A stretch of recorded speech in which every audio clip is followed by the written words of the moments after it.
Okay, this is a planning worksheet for students who are in the elementary education program. This Excel file is going to help you plan each semester, what you're taking each semester in terms of courses. And it's also going to help you plan your entire program over the 4 years that you are with us. The majors that this will help you plan are childhood education or a single cert, childhood and early childhood education major, which is a dual cert, inclusive education, this is the special education with the childhood education, also a dual cert, or our triple cert, which is inclusive ed and early ed. So this is special ed, general ed, and early childhood, as well as educational studies. So you'll notice at the bottom there are a bunch of tabs, and you will eventually use two specific tabs. The tabs that you are going to use, everybody will use the semester view, and then you will use the tab related to your major. So CE is childhood education, CE and ECE would be childhood education and early childhood education, and so on. So let me give you an example of what it will look like and how you will annotate or use both of these views to plan your schedule and your program. So here's an example of one of the majors. And what I recommend that you do is any course that you've completed, you're going to go ahead and put an X to indicate that it's completed. And the goal is to eventually have all of these requirements with an X. That means you're getting closer or you have reached the end of your program.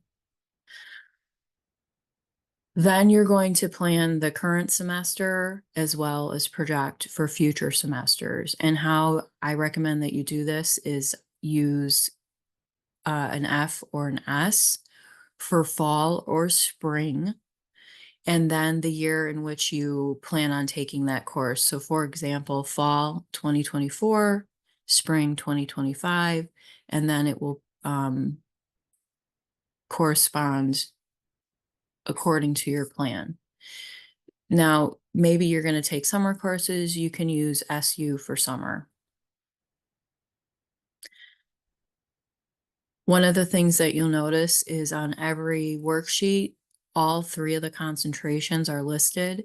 So you will eventually have to pick a concentration: English, math, science, tech, or social studies. So pick your concentration and then remove the other information because it's not necessary. So what you would do is you would just clear this formatting, and then this would remain. Finally, I keep notes on here, and I recommend that my advisees keep notes on here. And as you're planning, you might have questions or you might have some things that you need to address. You can keep a list of those items right here.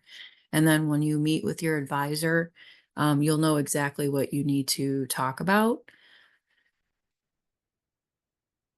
Don't forget, here are your workshops. Your program needs to total 120 credits. And to understand more about the requirements of your program, you should use this planning sheet in conjunction with the program handbook. So the second view is the semester view, and it's the same information that's on this page. It just shows you in a different format. So you're going to see all of that information arranged according to academic year by semester. So this would be your first year, second year, and so on. Sometimes this is just helpful to see it this way. It helps you process the information in a different way. So this view is really going to show you, are you progressively or how you're progressively meeting all of the requirements of your course. And this view is going to help you see what your schedule or how those courses are going to be put together semester by semester, year by year.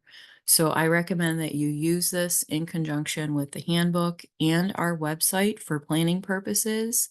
I'm recommending that advisees use this. You can talk with your faculty advisor if he or she wants to use this. They may not want to use this. I would suspect if they don't want to use this, it's because they already have a system that's working for them, and that's fine. You can still use this as a planning tool.